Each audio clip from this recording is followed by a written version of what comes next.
ಶ್ರೀ ಗುರುಭ್ಯೋ ನಮಃ. ಹರಿ ಓಂ. ಜಯತಿ ಹರಿರಚಿಂತ್ಯ ಸರ್ವದೇವೈಕವಂದ್ಯಃ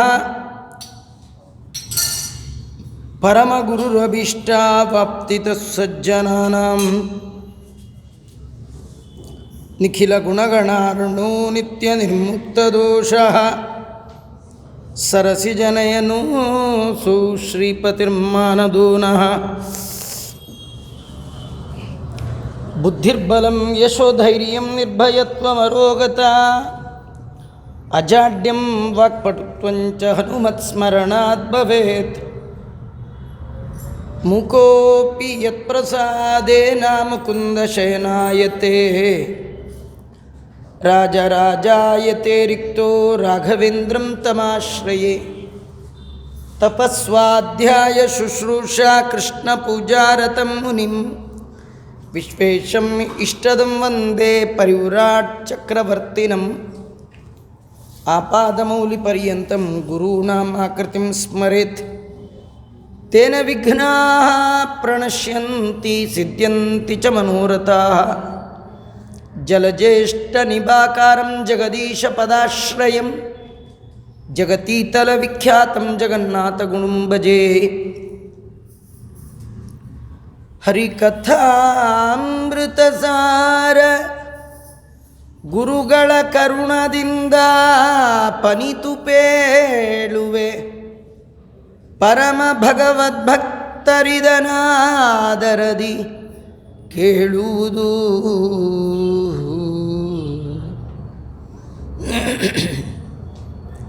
ಶೂರ್ಪಕರ್ಣದ್ವಯ ವಿಜಿತ ಕಂದರ್ಪಶರ ಉದಿತಾರ್ಕ ಸನ್ನಿಭ ಸರ್ಪವರ ಕಟಿಸೂತ್ರ ವೈಕೃತ ಗಾತ್ರ ಸುಚರಿತ್ರ ಸ್ವರ್ಪಿತಾಂಕುಶಪಾಶಕರ ಖಳದರ್ಪ ಭಂಜಕ ಕರ್ಮ ಸಾಕ್ಷಿಗ ತರ್ಪಕನು ನೀನಾಗಿ ತೃಪ್ತಿಯ ಪಡಿಸು ಸಜ್ಜನರ. ಈ ಪದ್ಯದಲ್ಲಿ ಪ್ರಾತಸ್ಮರಣೀಯರಾದ ಜಗನ್ನಾಥದಾಸರು ಗಣಪತಿಯ ರೂಪದ ವರ್ಣನೆ ಮಾಡ್ತಾ ಇದ್ದಾರೆ. ಗಣಪತಿಗೆ ಮೊರದಗಲದ ಕಿವಿ, ದಾಸರಾಯರು ವರ್ಣನೆ ಮಾಡುವಾಗ ಮೊರದಗಲದ ಕಿವಿ, ಮೊರದಂತಹ ಅಗಲವಾದ ಎರಡು ಕಿವಿ. ಈ ಕಿವಿಗಳು ನಮಗೊಂದು ಎಚ್ಚರಿಕೆಯನ್ನು ಕೊಡುತ್ತೆ. ದೇವರ ಕಥೆ ಕೇಳುವಾಗ ನಿಮ್ಮ ಕಿವಿ ಭಾರೀ ದೊಡ್ಡದಾಗಬೇಕು. ಎಷ್ಟು ದೊಡ್ಡದಾದರೂ ಕಡಿಮೆ ದೇವರ ಕಥೆ ಕೇಳಲಿಕ್ಕೆ. ಭದ್ರಂಕರಣೆ ಬಿಸೃಣು ಯಾಮದೇವಾ. ವೇದಗಳಲ್ಲಿ ದೇವರು ಕೊಟ್ಟ ಕಿವಿಯನ್ನು ಶ್ರವಣೇ ಶ್ರವಣಾಯ ಸತ್ಕಥಾಯ, ಭಗವಂತನ ಕಥೆಗಾಗಿ ಮೀಸಲಿಡಬೇಕು. ಭಾಗವತದಲ್ಲಿಯೂ ಕೂಡ ಅಂಬರೀಷನ ದಿನಚರಿಯನ್ನು ವರ್ಣನೆ ಮಾಡುವ ಸಂದರ್ಭದಲ್ಲಿ ಅವನು ತನ್ನ ಕೈಯನ್ನು ದೇವರ ಮನೆಯ ಸೇವೆಗೆ, ಕಿವಿಯನ್ನು ಭಗವಂತನ ಕತೆಗೆ ಮೀಸಲಿಟ್ಟಿದ್ದ ಅಂತ. ದೇವರ ಕತೆಗಾಗಿ ಕಿವಿ ಅರಳಬೇಕು, ದೊಡ್ಡದಾಗಬೇಕು. ನಮಗೆ ನೋಡಿ ಕಿವಿ ಅರಳಲ್ಲ. ದೇವರ ಕತೆ ಕೇಳ್ತಾ ಕೂತ್ರೆ ಕಿವಿ ಮುಚ್ಚೇ ಹೋಗಿಬಿಡುತ್ತೆ. ಮುಚ್ಚೋಗುತ್ತೆ ಅಂದರೆ ಏನು ಆಶ್ಚರ್ಯ ಅಂದರೆ, ಕಿವಿಗೆ ಮುಚ್ಚಲಿಕ್ಕೆ ಬೇರೆ ಯಾವುದು ಸಾಧನ ಇಲ್ಲ ರೀ.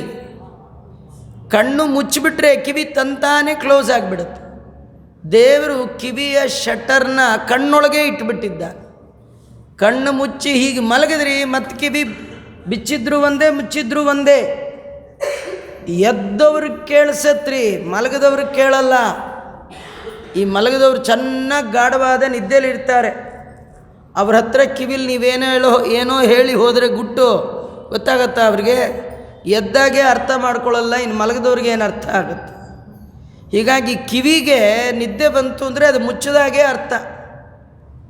ಹಾಗಾಗಿ ದೇವರ ಕಥೆ ಕೇಳುವಾಗ ಕಿವಿ ಶೇಪು ಸೈಜು ಒಂದೇ ಇರುತ್ತೆ, ಆದರೆ ಕೇಳಲಿಕ್ಕೆ ಅದು ವಿಶಾಲವಾಗಬೇಕು ಅಂತಂದರೆ ಮೈಯೆಲ್ಲ ಕಿವಿಯಾಗಿ ಉಳಿದೆಲ್ಲ ಇಂದ್ರಿಯಗಳ ಸಾಮರ್ಥ್ಯವನ್ನು ಬದಿಗಿಟ್ಟು ಎಲ್ಲದರ ಸಾಮರ್ಥ್ಯವನ್ನು ಕಿವಿ ಕೊಟ್ಟು ಕಿವಿಯನ್ನು ದೊಡ್ಡದು ಮಾಡಿ ಕೇಳಬೇಕು. ಸಂತತ ವೇದಾಂತ ಶ್ರವಣ ಮಂಡಿತ ಶ್ರೋತೃದ್ವಂದ್ವ ವಿರಾಜಿತಂ. ರಾಘವೇಂದ್ರ ಸ್ವಾಮಿಗಳು ಯಾವಾಗಲೂ ಕಿವಿಯನ್ನು ಚುರುಕಾಗಿ ಇಟ್ಕೊಂಡಿರ್ತಾರಂತೆ. ಎಲ್ಲಿಯಾದರೂ ವೇದಾಂತಕ್ಕೆ ಸಂಬಂಧಪಟ್ಟ ಮಾತಾಡಿದ್ರೆ ರಾಯರ ಕಿವಿ ತಟ್ಟ ಕೇಳಿಸುತ್ತೆ. ನಮಗೆ ಇನ್ನೊಂದು ವಯಸ್ಸಾಗ್ತಾ ಆಗ್ತಾ ದೇವರದು ಪಾಠ ಪ್ರವಚನ ಇದೆಲ್ಲ ಕೇಳಿಸಲ್ಲ. ಅದೇ ಯಾರಾದರೂ ಬೈದರೆ ಅಂದರೆ ಭಾಳ ಚೆನ್ನಾಗಿ ಕೇಳುತ್ತೆ. ನಮಗೆ ಇದೊಂಥರ ಕಿವಿಡು ಬಂದ್ಬಿಡುತ್ತೆ, ಈ ಥರ ವಿಚಿತ್ರ ಕಿವಿಡು. ಆದರೆ ನಮ್ಗೆ ಹೇಗೆ ಆಗಬೇಕು ಕಿವಿ ಅಂದರೆ, ಯಾರು ಅಂದರೆ ಆಡಿದ್ರೆ ಕೇಳಿಸ್ಬಾರ್ದು. ದೇವ್ರ ಕತೆ ಮೆಲ್ಲಗೆ ಹೇಳಿದ್ರು ಚೆನ್ನಾಗಿ ಕೇಳಬೇಕು. ಸೌಂಡೇ ಇಲ್ಲ, ವಯಸ್ಸಾಗ್ತಾ ಆಗ್ತಾ ಸೌಂಡ್ ಇರಲ್ಲ ಹೇಳೋರ್ಗೂ. ಏನೋ ನಿಮ್ಮ ಪುಣ್ಯ ಮೈಕ್ ಇದೆ, ಮೈಕೂ ಇಲ್ಲ. ಆಗ ಎಷ್ಟೇ ಮೆಲ್ಲಗೆ ಹೇಳಿದ್ರು ಕೇಳಿಸಿಕೊಳ್ಳುವ ತಾಕತ್ತು ಕಿವಿಗೆ, ಆ ಶಾರ್ಪ್ನೆಸ್ ಇರಬೇಕು. ಆ ನಿಟ್ಟಿನಲ್ಲಿ ವೇದವ್ಯಾಸ ದೇವರು ಹೇಳುವ ಮಹಾಭಾರತವನ್ನು ಕೇಳಿ ಬರಿಬೇಕಲ್ಲ. ಅದು ಯಾರ ಹತ್ರನೋ ಸ್ಟೆನೋ ಆಗಿದ್ದರೆ ಪರವಾಗಿಲ್ಲ ರೀ, ಹೇಳಿ ಕೇಳಿ ದೇವ್ರ ಹತ್ರ ಸ್ಟೆನೋ. ಇನ್ನು ಎಷ್ಟು ಶಾರ್ಟ್ ಹ್ಯಾಂಡ್ ಲಾಂಗ್ ಹ್ಯಾಂಡ್ ಇದ್ದರೂ ಕಡಿಮೆ. ಹೀಗಾಗಿ ಗಣಪತಿದು ಮೊರದಂತಹ ಅಗಲವಾದ ಎರಡು ದೊಡ್ಡ ಕಿವಿಗಳು. ಮನ್ಮಥನ ಬಾಣವನ್ನು ಜಯಿಸಿದವ ಆಗತಾನೆ ಉದಿತಾರ್ಕ ಸನ್ನಿಭ. ಅರ್ಕ ಅಂದರೆ ಸೂರ್ಯ. ಆಗತಾನೆ ಹುಟ್ಟುವ ಸೂರ್ಯನ ಕೆಂಪು ಬಣ್ಣ. ಮಧ್ವಾಚಾರ್ಯರು ಕೃಷ್ಣನ ಯಾವ ಗಣಪತಿಯನ್ನು ವರ್ಣನೆ ಮಾಡುವಾಗ ರಕ್ತಾಂಬರೋ ರಕ್ತತನುಹು ರಕ್ತಮಾಲ್ಯಾನುಲೇಪನಃ. ರಕ್ತಾಂಬರ ರಕ್ತತನು, ಕೆಂಪು ಬಣ್ಣ. ಎಂಥ ಕೆಂಪು ಬಣ್ಣ ಅಂದರೆ ಉದಯಿಸುವ ಸೂರ್ಯನ ಹೊಂಬಣ್ಣ, ಆ ಥರ ಅವಂದು. ಮತ್ತು ಹೊಟ್ಟೆಗೆ ಸರ್ಪವನ್ನೇ ಬಿಗಿದು ಬಿಟ್ಟಿದ್ದ. ಲಂಬೋದರ, ಉತ್ತಮ ಚರಿತ್ರೆ ಉಳ್ಳವ. ಪಾಶ ಮತ್ತು ಅಂಕುಶಗಳನ್ನು ಕೈಯಲ್ಲಿ ಧರಿಸಿದವ. ಯಾರು ದುಷ್ಟರಿದ್ದಾರೆ ಅವರ ಸೊಕ್ಕನ್ನೇ ಮುರಿದವ. ನಾವು ಮಾಡುವ ಕರ್ಮಗಳಿಗೆ ಸಾಕ್ಷಿಯಾದ ದೇವತೆ. ಅಂತಹ ನೀನು ಸಜ್ಜನರನ್ನು ಸಂತೃಪ್ತಿಪಡಿಸುವಂಥ ಜಗನ್ನಾಥದಾಸರು ನಮ್ಮೆಲ್ಲರ ಪ್ರತಿನಿಧಿಯಾಗಿ, ನಮ್ಮೆಲ್ಲರ ಬದಲಿ ಜಗನ್ನಾಥದಾಸರು ಪ್ರಾರ್ಥನೆ ಮಾಡ್ತಾಯಿದ್ರು. ಗಣೇಶಂದು ಮುಖ ಗಜಮುಖ ಆಗಿರೋದ್ರಿಂದ ಹೇಗೆ ಆನೆಗೆ ವಿಶಾಲವಾದ ಕಿವಿಗಳು, ಅದಕ್ಕೆ ಗಣೇಶನಿಗೂ ಕೂಡ ಶೂರ್ಪಕರ್ಣ ಅಂತ ಕರೆದಿದ್ದಾರೆ. ವಿಜಿತ ಕಂದರ್ಪಶರ, ಮನ್ಮಥ ಬಾಣವನ್ನು ಜಯಿಸಿದವ ಅಂದರೆ ಕಾಮನನ್ನು ಗೆದ್ದವ. ಅಂದರೆ ತಂದೆಯಾದ ಶಿವ ಕಾಮಹರ, ಗಣಪತಿ ಕಾಮಜಿತ, ಕಾಮವನ್ನು ಗೆದ್ದವ. ಹಾಗಾಗಿ ವಿಜಿತ ಕಂದರ್ಪ ಶರ ಅಂತ ಕರೀತಾ ಇದ್ದಾರೆ. ಉದಿತಾರ್ಕ ಸನ್ನಿಭ, ಜಗನ್ನಾಥದಾಸರು ಈ ಒಂದು ಶಬ್ದವನ್ನು ಗಣಪತಿಗೆ ಹೇಳುವಾಗ ಆಚಾರ್ಯರ ತಂತ್ರಸಾರ ಸಂಗ್ರಹದ ಗಣಪತಿಯ ಕುರಿತಾದ ಶ್ಲೋಕವೇ ಮೂಲ ಸ್ಫೂರ್ತಿ. ರಕ್ತಾಂಬರೋ ರಕ್ತವರ್ಣ, ಗಣಪತಿಯ ಬಣ್ಣ ಆ ಬಣ್ಣ ಅಂತ. ಗಣೇಶ ಸರ್ಪ ವರ ಕಟಿಸೂತ್ರ, ತನ್ನ ದೊಡ್ಡ ಹೊಟ್ಟೆಯ ಮೇಲೆ ಸರ್ಪವನ್ನು ಕಟ್ಕೊಂಡಿದ್ದಾನೆ. ಯಾಕೆ ಇದು ಕಟ್ಕೊಂಡಿದ್ದಾನೆ ಅಂದರೆ ಅವನಿಗೇನೂ ತೊಂದರೆ ಇಲ್ಲ, ಆದರೆ ಎಲ್ಲರೂ ಕೂಡ ನಿಮ್ಮ ಹೊಟ್ಟೆ ಮೇಲೆ ಸ್ವಲ್ಪ ಕಂಟ್ರೋಲ್ ಇರಲಿ ಅಂತ ಕಂಟ್ರೋಲ್ ಮಾಡಲಿಕ್ಕೆ ಕಟ್ಟಿದಾನಂತೆ. ಆ ಕಟ್ಟಿರೋದು ಯಾವುದು? ನಾವೆಲ್ಲ ಚರ್ಮದ ಬೆಲ್ಟು ಗಿಲ್ಟೆಲ್ಲ ಹಾಕ್ಕೊಳ್ತೀವಿ, ಅವಂದು ಅದಲ್ಲ. ಅವ ಏನು ಮಾಡಿದ್ದಾನೆ, ಹಾವನ್ನೇ ಕಟ್ಕೊಂಡಿದ್ದಾನೆ. ಹಾವನ್ನು ಕಟ್ತಾ ನಾನು ಹಾವಿನ ಹಾಗೆ ಬೇಕಾದ್ರೂ ಇರಬಲ್ಲೆ ತೋರಿಸ್ತಾ ಇದ್ದಾನೆ. ಹಾವಂದರೆ ಏನು? ಹಾವಿಗೆ ಒಂದು ಹೆಸರು ವಾತಾಶನ ಅಂತ. ಅಶನ ಅಂದರೆ ಊಟ. ಹಾವಿಗೆ ಊಟ ಏನು ಗೊತ್ತಾ? ಗಾಳಿನೇ ಊಟ. ಎಷ್ಟು ದಿನ ಬೇಕಾದರೆ ಏನೂ ಇಲ್ಲದೆ ಇರುವ ಕೇವಲ ಗಾಳಿ ಕುಡ್ಕೊಂಡಿರುವಂತಹ ತಾಕತ್ತು ಯಾವುದಕ್ಕಿದೆ? ಹಾವಿಗೆ. ನಾನು ಬೇಕಾದ್ರೆ ಹಾಗಿರಬರ್ಲೆ, ನನ್ನ ಹೊಟ್ಟೆ ದೊಡ್ಡದು ನೋಡಿ ತುಂಬ ತಿಂತಾನೆ ಹೀಗೆಲ್ಲ ಅಂದ್ಕೊಳ್ಬೇಡಿ. ಹೊಟ್ಟೆ ಮೇಲೆ ನಿಯಂತ್ರಣ ಇದೆ. ಹೇಗಿದೆ? ಹಾವಿನಂತೆ ನಿರಾಹಾರವಾಗಿ ನಾನು ಇರಬಲ್ಲೆ.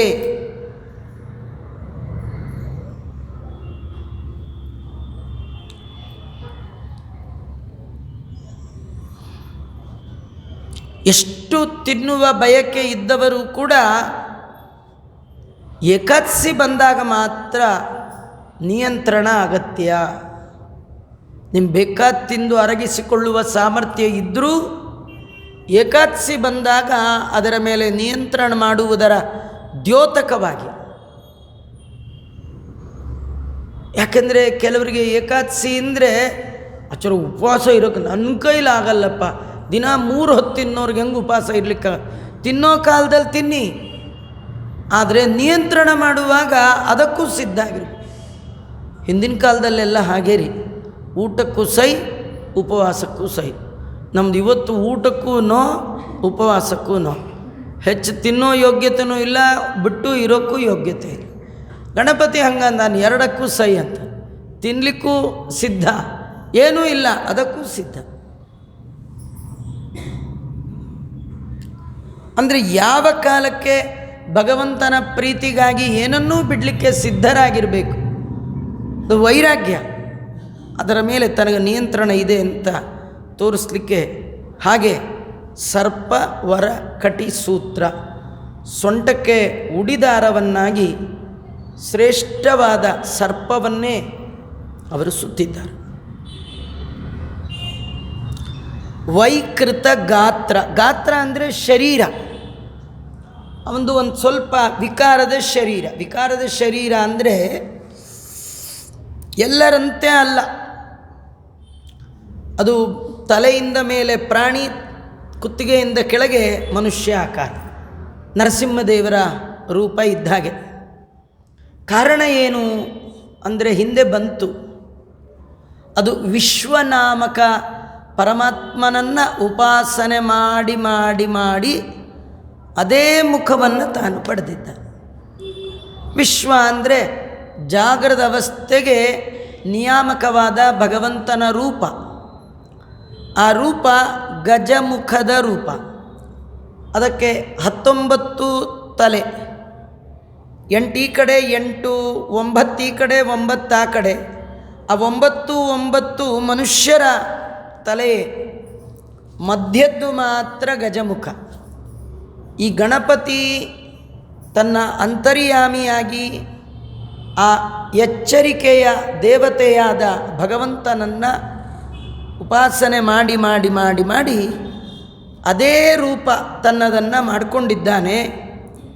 ಹೀಗಾಗಿ ಈತ ಹೊಟ್ಟೆ ದೊಡ್ಡದು, ಕಿವಿ ಅಗಲ, ಸೊಂಡ್ಲು ವಿಚಿತ್ರ, ಈ ಎಲ್ಲ ಕಾರಣಗಳಿಂದ ವಿಕೃತವಾದ ದೇಹ ಅಂತ ಒಂದರ್ಥ. ಇನ್ನೊಂದು ವೈಕೃತ ಗಾತ್ರ ಅಂದರೆ ವಿಕಾರ, ಅಂದರೆ ವೈಕಾರಿಕ, ತೈಜಸ ಅಂತ ಹೀಗೆಲ್ಲ ಅಹಂಕಾರಗಳು. ಅದರಲ್ಲಿ ವೈಕಾರಿಕ ಅಹಂಕಾರದ ಅಭಿಮಾನಿಯಾದ ಶಿವನಿಂದ ಹುಟ್ಟಿದವ ಆದ ಕಾರಣ ಗಾತ್ರ ಅಂದರೆ ಶರೀರ. ಇವನ ಶರೀರಕ್ಕೆ ಕಾರಣನಾದವ ವೈಕಾರಿಕ ಅಹಂಕಾರದ ಅಭಿಮಾನಿಯಾದ ರುದ್ರದೇವರು. ಹಾಗಾಗಿ ರುದ್ರಪುತ್ರ ಶಿವಪುತ್ರ ಅಂತ ತಿಳಿಸುವ ಸಲುವಾಗಿಯೂ ಕೂಡ ವೈಕೃತ ಗಾತ್ರ ಅಂತ ಅವನನ್ನು ಕೊಂಡಾಡಿದ್ದಾರೆ. ಲಂಬೋದರನಾಗಿ ಇರೋದಕ್ಕೆ ಕಾರಣ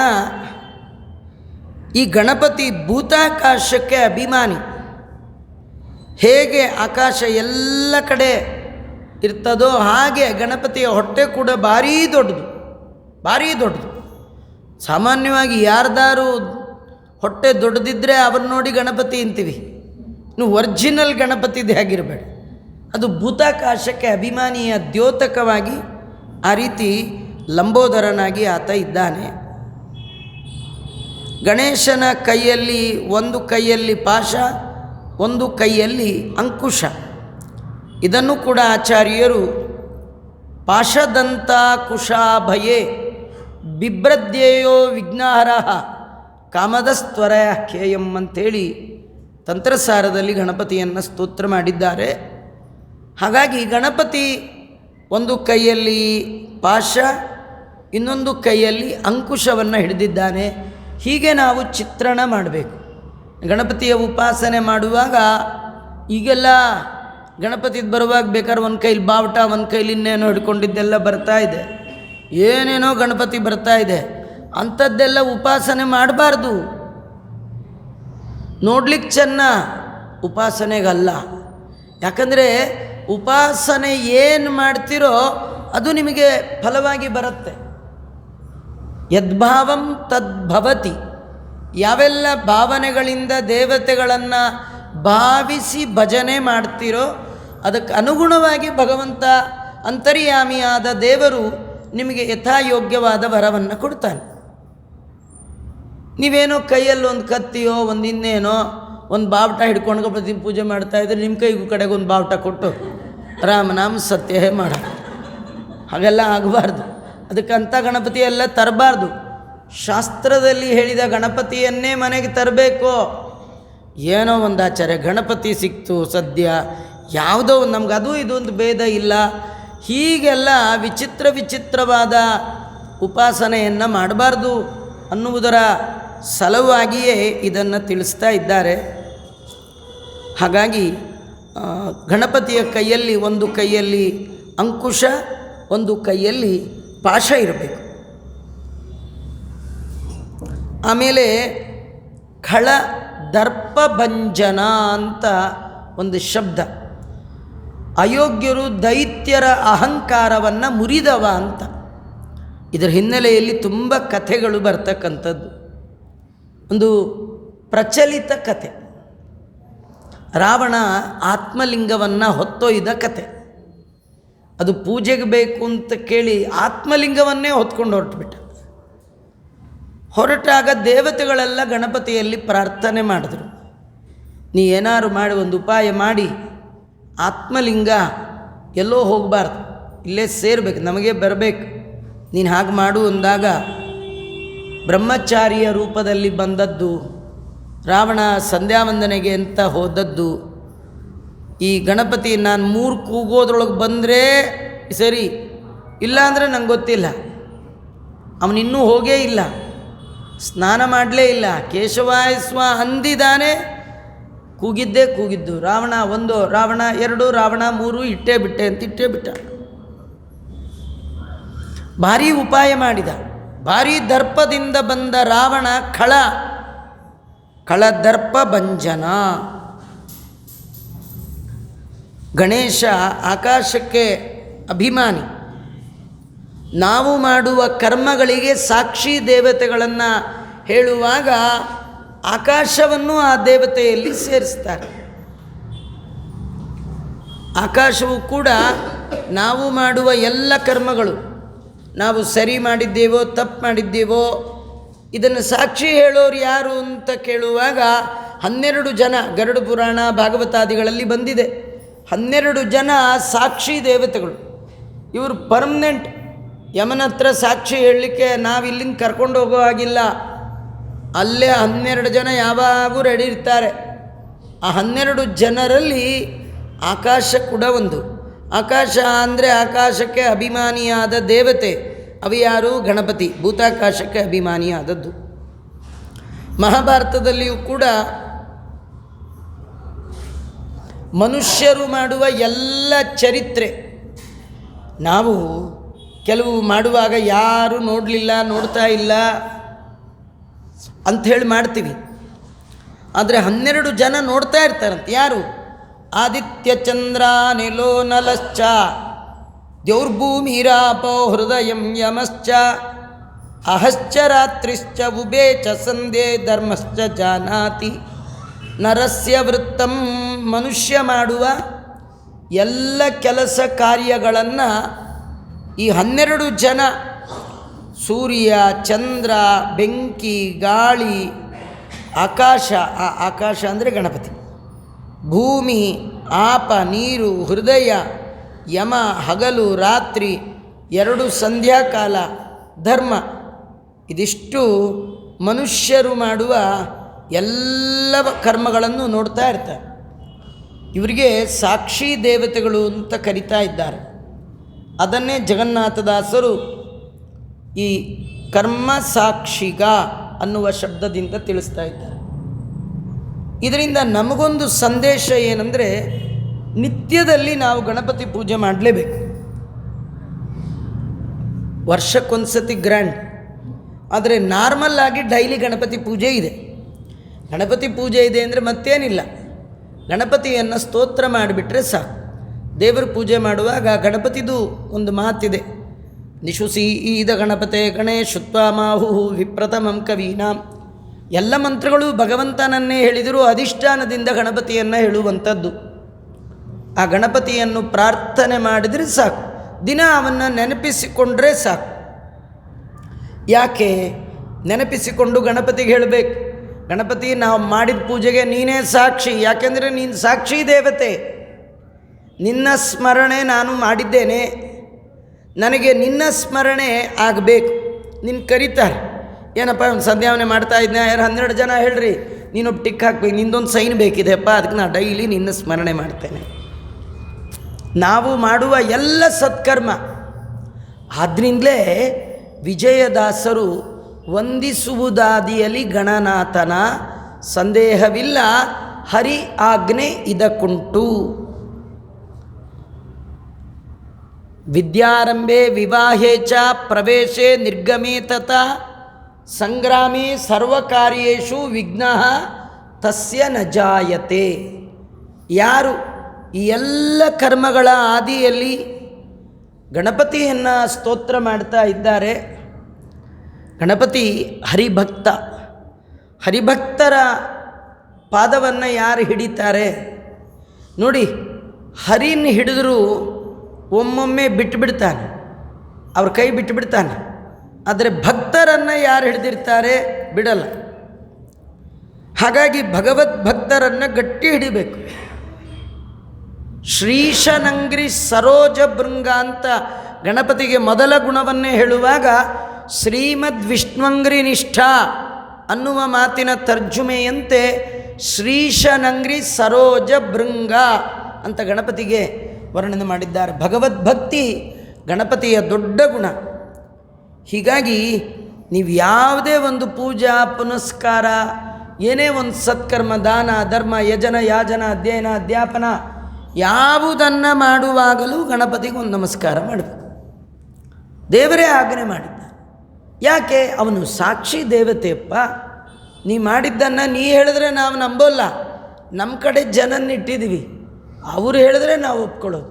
ಹಾಗಾದ್ರೆ ಯಾರವರು? ಈ ಗಣಪತಿ ಒಬ್ಬ.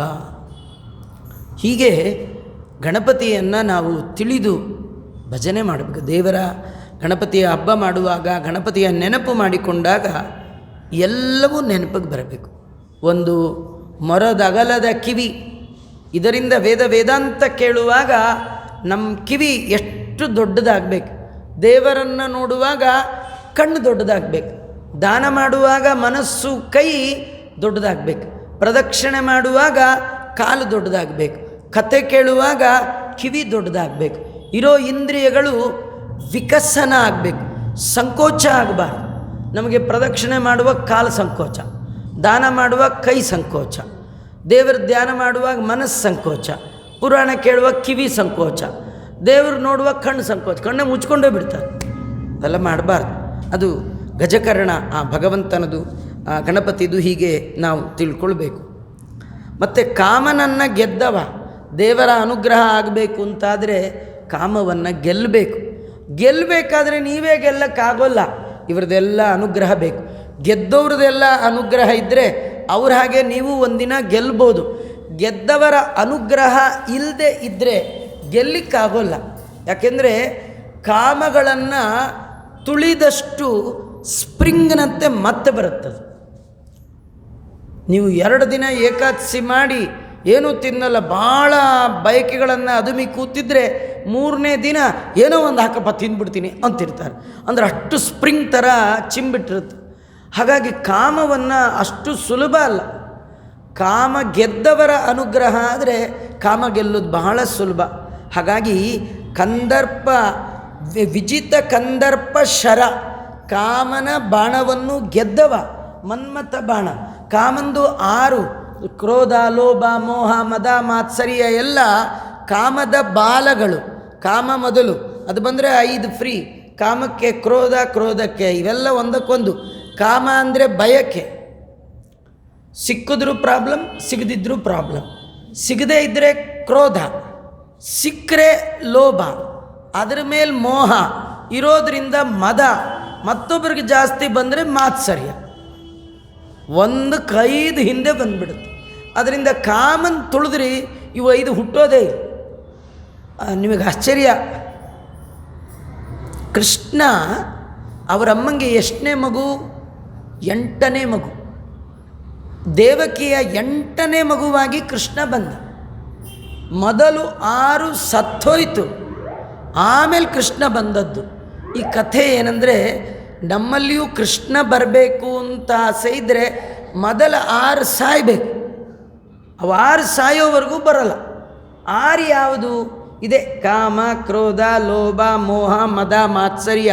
ಸತ್ತ ಮೇಲೆ 7ನೇದು ಬರುತ್ತೆ. 7ನೇದು ಯಾವುದದು? ಶೇಷದೇವರು. ಅವರು ಯಾವುದಕ್ಕೆ ಅಭಿಮಾನಿ? ವೈರಾಗ್ಯ. ಅದು ಬಂದ ಮೇಲೆ ಯಾರು ಬರ್ತಾರೆ? ಭಗವಂತ ಬರ್ತಾನೆ. 8ನೇ ಮಗುವಾಗಿಯೇ ದೇವರು ಬರೋದೇ ವಿನ 5ಕ್ಕೂ ಬರಲ್ಲ, 6ಕ್ಕೂ ಬರಲ್ಲ, 3ಕ್ಕೆ ಮೊದಲೇ ಬರಲ್ಲ. ಇವ್ಯಾರು ಹೋಗಬೇಕು. ಅದೇ ವಿಜಿತ ಕಂದರ್ಪ ಶರ. ನೀವು ಕಾಮ ಗೆಲ್ಲುವ ತನಕ ಕಾಮ ಜನಕನ ಅನುಗ್ರಹವನ್ನು ಪಡೀಲಿಕ್ಕೆ ಸಾಧ್ಯ ಇಲ್ಲ. ಹಾಗಾದರೆ ಈ ಶಿವಪುತ್ರನಾದ ಗಣಪತಿಯನ್ನು ಕಾಮಹರ, ವಿಜಿತ ಕಂದರ್ಪ ಶರ ಹಾಗೆ ಉಪಾಸನೆ ಮಾಡ್ತಾ ಇದ್ದರೆ ನಿಮಗೂ ಕೂಡ ಕಂದರ್ಪನ ಶರವನ್ನು, ಮನ್ಮಥನ ಬಾಣವನ್ನು ಜಯಿಸುವ ಬುದ್ಧಿ ಗಣಪತಿ ಕೊಡ್ತಾನೆ. ದೇವರ ಆ ಗಣಪತಿಯ ಬಣ್ಣ, ಅದನ್ನು ನಾವು ಚಿಂತನೆ ಮಾಡ್ತಕ್ಕಂಥದ್ದು. ಹೊಟ್ಟೆಯ ಮೇಲೆ ಕಟ್ಟಿದ ಸರ್ಪ ಕಟಿಸೂತ್ರವನ್ನು ಚಿಂತನೆ ಮಾಡ್ತಕ್ಕಂಥದ್ದು. ಅವನ ವಿಚಿತ್ರವಾದ ಆಕಾರದ ಒಳಗಿರ್ತಕ್ಕಂತಹ ಆ ಒಂದೇನು ಮಹಿಮಾ, ಅದನ್ನು ಚಿಂತನೆ ಮಾಡ್ತಕ್ಕಂಥದ್ದು. ರಾವಣಾದಿಗಳ ದರ್ಪವನ್ನು ಮುರಿದಿರ್ತಕ್ಕಂಥದ್ದು. ನಾವು ಮಾಡುವ ಎಲ್ಲ ಕರ್ಮಕ್ಕೆ ಇವನು ಸಾಕ್ಷಿ ಎನ್ನುವ ಅರಿವಿನೊಂದಿಗೆ ಅವನ ಆರಾಧನೆಯನ್ನು, ಉಪಾಸನೆಯನ್ನು ಮಾಡಬೇಕು ಅಂತ ಈ ಜಗನ್ನಾಥದಾಸರು ತಿಳಿಸ್ತಾ ಇದ್ದಾರೆ. ಜಗನ್ನಾಥದಾಸರ ಒಂದು ಅಪೂರ್ವ ವಿಚಾರದ ವಿವರ ಮುಂದಿನ ಶ್ಲೋಕದಲ್ಲಿ ಕೊಡ್ತಾ ಇದ್ದಾರೆ. ಆಕಾಶಕ್ಕೆ ಅಭಿಮಾನಿಯಾದ ಈ ಗಣಪತಿ ವ್ಯಾಸಕೃತ ಗ್ರಂಥಗಳ ಲೇಖಕ ಅಂತ ತಿಳಿಸ್ತಾ ಇದ್ದಾರೆ. ಕೇಶ ಪರಮ ಸುಭಕ್ತಿ ಪೂರ್ವಕ ವ್ಯಾಸಕೃತ ಗ್ರಂಥಗಳ ನರಿತು ಪ್ರಯಾಸವಿಲ್ಲದೆ ಬರೆದು ವಿಸ್ತರಿಸಿದೆಯೋ ಲೋಕದೊಳು. ಖೇಶ, ಖಾ ಅಂದರೆ ಆಕಾಶ, ಈಶ ಅಂದರೆ ಒಡೆಯ, ಆಕಾಶದ ಅಭಿಮಾನಿ ಅಂತ.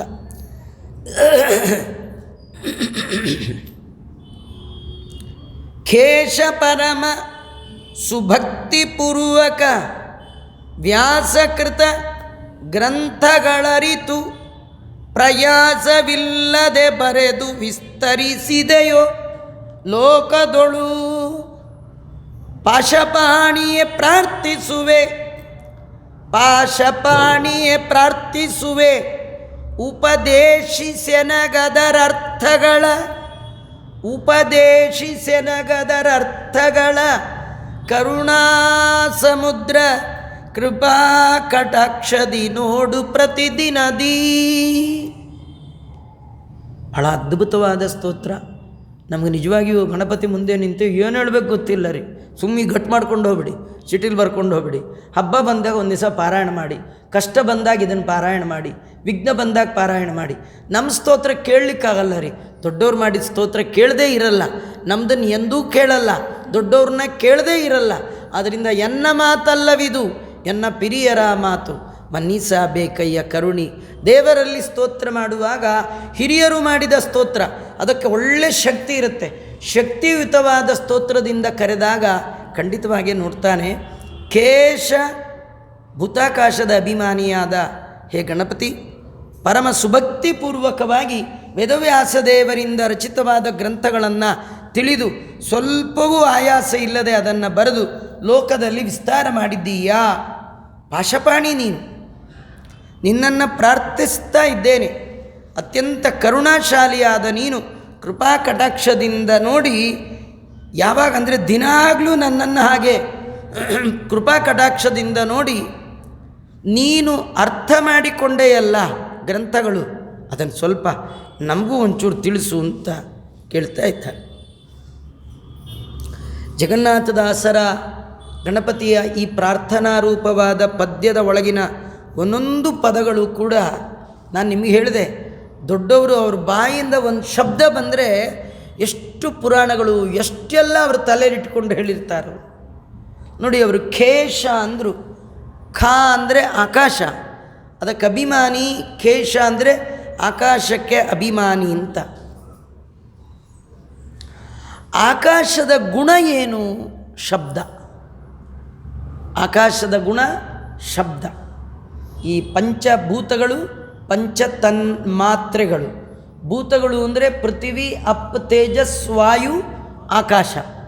ಮತ್ತು ಅವುಗಳ ವಿಷಯ ಗುಣ ಅಥವಾ ಮಾತ್ರೆ ಅಂದರೆ ಶಬ್ದ, ಸ್ಪರ್ಶ, ರೂಪ, ರಸ, ಗಂಧ.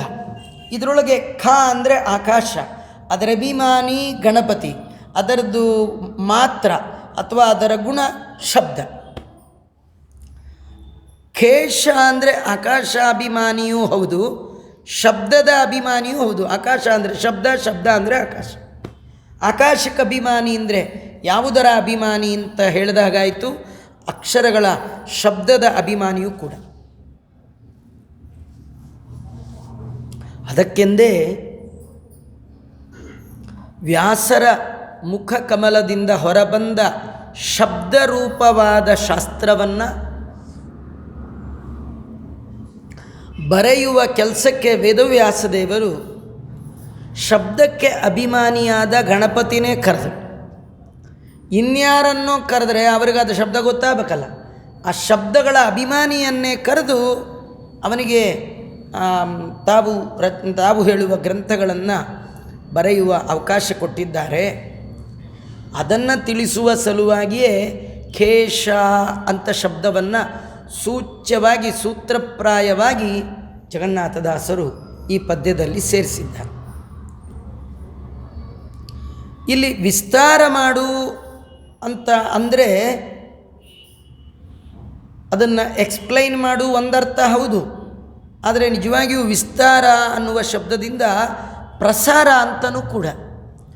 ಅದು ಎಲ್ಲಿತ್ರಿ, ಇವರು ಅದನ್ನು ಪುಸ್ತಕ ಮಾಡಿಸಿ ಎಲ್ಲ ಕಡೆ ಹಂಚಿ ಎಲ್ಲ ಕಡೆ ಹೋಗೋ ಹಾಗೆ ಮಾಡಿದ್ದೇ ಇವರು ಅಂತ ಅದನ್ನು ಪ್ರಸಾರ ಮಾಡುವಂಥದ್ದು ಇದೆಯಲ್ಲ, ಅದು ದೊಡ್ಡದು. ಅವರು ಗಣಪತಿ ತಾನು ತಿಳಿದದ್ದನ್ನು ತನ್ನ ಭಕ್ತರಿಗೆ ವ್ಯಾಖ್ಯಾನ ರೂಪದಲ್ಲಿ ಉಪದೇಶ ಮಾಡೋದು ಬೇರೆ. ಅವತ್ತು ವ್ಯಾಸರ ಮುಖದಿಂದ ಬಂದ ಶಬ್ದಗಳನ್ನು ಬರೆದರಲ್ಲ, ಲಿಖಿತ ರೂಪವಾಗಿ ಮಾಡಿದ್ರಲ್ಲ, ಇದು ಪ್ರಸಾರ. ಗ್ರಂಥ ಲೇಖಕನಾದ್ದರಿಂದ ಅದು ತಿಳಿದಿರುವ ಆತ ತಮಗೆ ಅದರ ಉಪದೇಶವನ್ನು ಅರ್ಥವನ್ನು ಮಾಡಿಸಲಿ ಅಂತ ಇಲ್ಲಿ ಸಾಂಗತ್ಯ. ನಿಜವಾಗಿ ಜಗನ್ನಾಥದಾಸರು ಏನು ಹೇಳ್ತಾ ಇದ್ದಾರೆ, ಹೇಗಿದ್ದರೂ ಶಬ್ದಕ್ಕೆ ಅಭಿಮಾನಿ. ಶಬ್ದದ ಅಭಿಮಾನಿಯಾದ ಗಣಪತಿಗೆ ವೇದವ್ಯಾಸ ದೇವರ ಮುಖಕಮಲದಿಂದ ಬಂದ ಶಬ್ದ ಯೋಗ್ಯ, ಅವನಿಗೆ ಯೋಗ್ಯತೆಗೆ ಅನುಗುಣವಾಗಿ ಅರ್ಥ ಆಗಿದೆಯಲ್ಲ, ಅದನ್ನು ನಮಗೆ ಅರ್ಥ ಮಾಡಿಸ್ಲಿ ಅಂತ. ಇದ್ರ ಜೊತೆಗೆ ಗಣಪತಿ ಅಂದರೆ ವಿದ್ಯೆಗೆ ಅಭಿಮಾನಿ, ಸದ್ವಿದ್ಯೆಗೆ ಅಭಿಮಾನಿ. ದೇವರ ಜ್ಞಾನ ನಮಗೆ ಬರಬೇಕಂತಾದರೆ ಇವನು ಕೊಡಬೇಕು ಅಂಥದ್ದನ್ನು ತೋರಿಸ್ತಾ ಇದ್ದಾರೆ. ಅದು ಹೀಗೆ ನಡೀತು. ಇಲ್ಲಿ ಒಂದು ಏನು ಹೇಳ್ತಾ ಇದ್ದಾರೆ ಅಂದರೆ, ಹಿಂದೆ ಹೇಳುವಾಗ ವ್ಯಾಸಕೃತ ಗ್ರಂಥಗಳ ಅರಿತು ಅಂದರೆ ತಿಳಿದು, ಪ್ರಯಾಸ ಇಲ್ಲದೆ, ಏನೂ ಆಯಾಸ ಇಲ್ಲದೆ ನೀ ಬರದೆ ಅಂತ. ಅದೇನಾಯಿತು ಅಂದರೆ, ವೇದವ್ಯಾಸದೇವರು ವೇದಕ್ಕಿಂತಲೂ ಉತ್ತಮವಾದ ಮಹಾಭಾರತವನ್ನು ರಚನೆ ಮಾಡಬೇಕು ಅಂತ ಅವರು ಅಂದುಕೊಂಡ ಸಂದರ್ಭ, ಲೇಖನಕ್ಕೆ ಗಣಪತಿಯನ್ನು ಕರೆದರು. ಗಣಪತಿ ಆಗಲಿ ಅಂತ ಒಪ್ಪದ. ಗಣಪತಿ ಹೇಳಿದ್ನಂತೆ, ನೀವಿವತ್ತು ಒಂದು ಶ್ಲೋಕ, ನಾಳೆ ಒಂದು ಶ್ಲೋಕ, ತುಂಬ ದಿನ ಬರ್ಬೇಕು, ಅವೆಲ್ಲ ನಮ್ಗೆ ಸಾಧ್ಯ ಇಲ್ಲ. ನನ್ನ ಪೆನ್ ನಿಂತರೆ ಮನೆಗೆ ಹೊಟ್ಟೋಗ್ತೀನಿ, ನಿಲ್ಬಾರ್ದು, ದಡ ದಡ ದಡ ದಡ ಹೇಳ್ತಾ ಇರ್ಬೇಕು, ನಾ ಬರಿತಾ ಇರ್ತೀನಿ. ನೀವು ಹೇಳೋದು ನಿಲ್ಲಿಸಿ ನನ್ನ ಪೆನ್ ನಿಂತರೆ ನಂದು ಅಷ್ಟೇ ಮುಗೀತು, ನಿಲ್ಲಬಾರ್ದು, ಹಾಗೆ ಹೇಳ್ತಾ ಇರ್ಬೇಕು. ವೇದವ್ಯಾಸದೇವರು ಹೇಳಿದ್ರು, ನಾನೇನೋ ಹೇಳ್ತೀನಪ್ಪ, ಸುಮ್ಮನೆ ಹೇಳಿದ್ದೆಲ್ಲ ನೀ ಬರ್ಕೊಂಡೋಬೇಡ, ಏನು ಹೇಳ್ತೀನಿ ಅರ್ಥ ಮಾಡ್ಕೊಂಡು ಬರೀ ಹಿಂದರು. ಆವಾಗ ಹೇಳಿದ್ದನ್ನು ಮೊದಲು ಕೇಳಬೇಕು, ಕೇಳಿದ್ದು ತಲೆಯಲ್ಲಿ ತಿಳಿಬೇಕು, ತಿಳಿದದ್ದು ಇಳಿಬೇಕು, ಇಳಿದದ್ದು ಉಳಿಬೇಕು, ಉಳಿದದ್ದು ಅರ್ಥ ಆಗಬೇಕು, ಅರ್ಥ ಆದದ ಮೇಲೆ ಇವನು ಬರಿಬೇಕು, ಟೈಮ್ ತೊಗೊಂಡಿತು. ಹಾಗೆ ಆಗುವಾಗ ಗಣಪತಿ ಅಲ್ಲಲ್ಲಿ ಪೆನ್ನಿಟ್ಟು ನಿಂತುಬಿಟ್ನ. ಪೆನ್ನೇ ಕೆಳಗಿಟ್ಟು ಇನ್ನಾಗಲ್ಲ ಅನ್ನೋ ಥರ ಭಾಳ ಯೋಚನೆ ಮಾಡಿ ಕೂತು. ವೇದವ್ಯಾಸದೇವರು ಮಹಾಭಾರತದಲ್ಲಿ ಕೆಲವು ಶ್ಲೋಕಗಳನ್ನು ರಚನೆ ಮಾಡಿದ್ದಾರೆ. ಅದು 1,00,000 ಶ್ಲೋಕ ಮಹಾಭಾರತ. ಅದರೊಳಗೆ 8,800 ಕೂಟ ಶ್ಲೋಕಗಳಂತೆ. 8,800 ಶ್ಲೋಕಗಳು. ಅದರ ಅರ್ಥ ಮಾಡಿಕೊಳ್ಳಿಕ್ಕೆ ಗಣಪತಿಗೆ ಪ್ರಯಾಸ ಆಯಿತು. ಆದರೆ ಗಣಪತಿಗೆ ಅರ್ಥ ಆಯಿತು.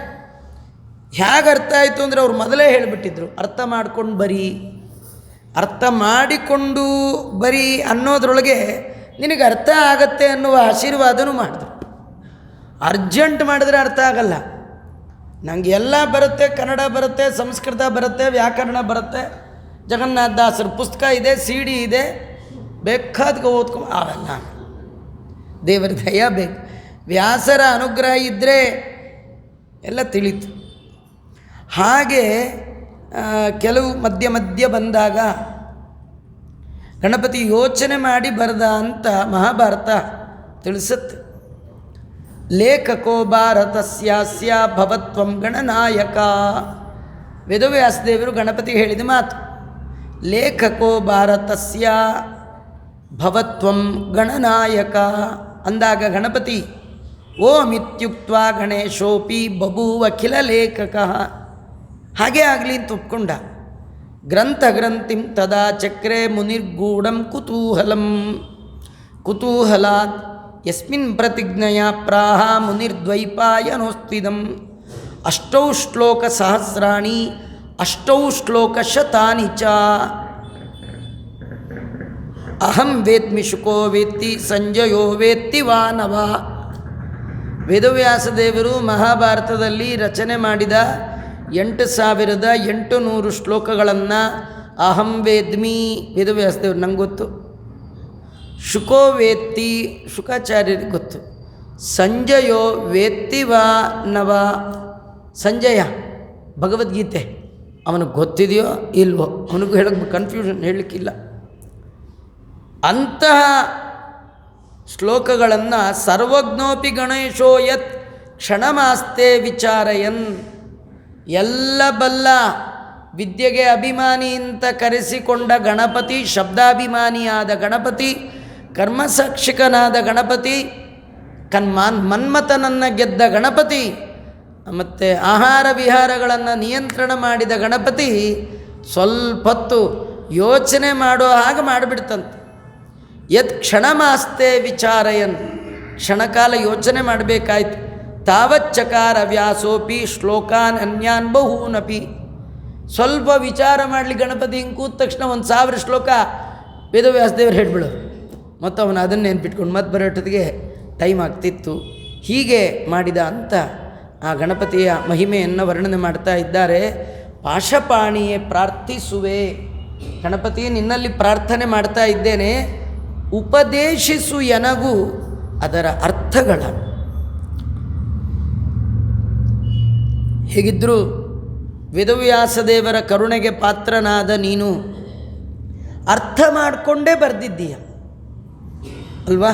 ಯಾವಾಗಲೂ ಏನಾದ್ರು ಬರೆಯುವಾಗ ಅರ್ಥ ಮಾಡ್ಕೊಂಡು ಬರಿಬೇಕು, ಅರ್ಥ ಮಾಡ್ಕೊಂಡು ಓದಬೇಕು, ಹೇಳೋದನ್ನು ಅರ್ಥ ಮಾಡ್ಕೊಳ್ಬೇಕು.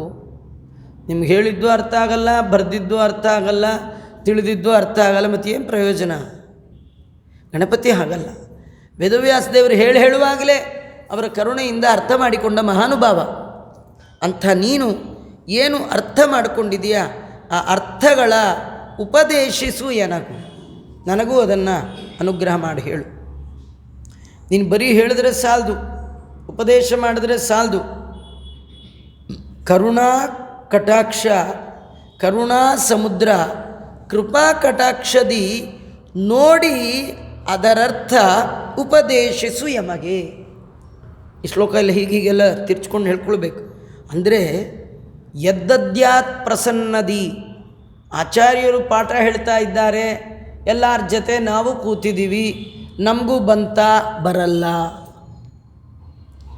ಪಾಠ ಹೇಳುವವರು ಯಾರನ್ನು ಉದ್ದೇಶ ಮಾಡಿ ಹೇಳ್ತಾರೋ, ಯಾರನ್ನು ನೋಡ್ತಾ ಹೇಳ್ತಾರೋ, ಕೇಳುವವರ ಮೇಲೆ ಹೇಳುವವರ ಕೃಪಾದೃಷ್ಟಿ ಬೀಳತ್ತೋ ಅವರಿಗೆ ಮಾತ್ರ ಅದು ಹೋಗುತ್ತೆ. ಇಲ್ಲದೇ ಇದ್ರಿ ಆದ್ದರಿಂದ ಜಗನ್ನಾಥದಾಸರಲ್ಲಿ ಕೇಳ್ತಾ ಇದ್ದಾರೆ, ಕರುಣಾ ಸಮುದ್ರ ಕೃಪಾ ಕಟಾಕ್ಷದಿ ಪ್ರತಿದಿನದಿ ನೋಡಿ ಉಪದೇಶಿಸು ಎನಗೂ ಅದರ ಅರ್ಥಗಳ. ನಾವೆಲ್ಲ ಮಹಾಭಾರತ ಕೇಳ್ತೀವಿ, ರಾಮಾಯಣ ಕೇಳ್ತೀವಿ, ವೇದವ್ಯಾಸದೇವರಿಂದ ರಚಿತವಾದ ಅನೇಕ ಪುರಾಣಗಳನ್ನು, ಸೂತ್ರಗಳನ್ನು ಪಾಠ ಪ್ರವಚನ ರೂಪದಲ್ಲಿ ಕೇಳ್ತೇವೆ, ಹೇಳ್ತೇವೆ.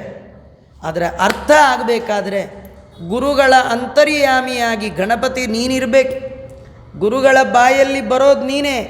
ನೀನು ಅಂದರೆ ನಿನ್ನಿಂದ ಅಭಿಮನ್ಯಮಾನವಾದ ಶಬ್ದ. ಆ ಶಬ್ದ ನಿನ್ನಿಂದ ಬರುವಾಗ ಸ್ವಲ್ಪ ನಮ್ಮ ಮೇಲೂ ಒಂಚೂರು ಕರುಣೆ ಇರಲಿ. ಕರುಣೆಯಿಂದ ನಮ್ಮನ್ನು ದಿನಾ ನೋಡು. ಏನೋ ಒಂದಿನ ನೋಡಿದ್ರೆ ಸಾಲದು ನಮಗೆ. ದಿನಾನಿ ಕರುಣೆಯಿಂದ ನೋಡಿ ಅದರ ಅರ್ಥವನ್ನು ಉಪದೇಶ ಮಾಡು ಅಂತ ಕೇಳ್ತಾ ಇದ್ದಾರೆ. ಇಂತಹ ಗಣೇಶ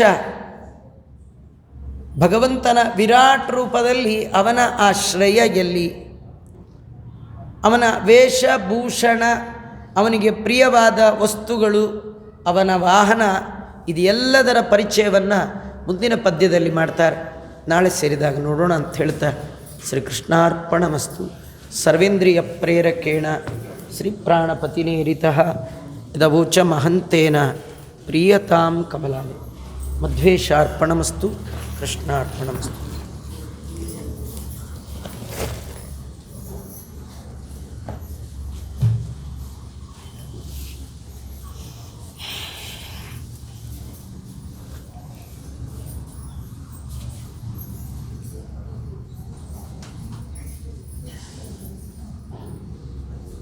Good.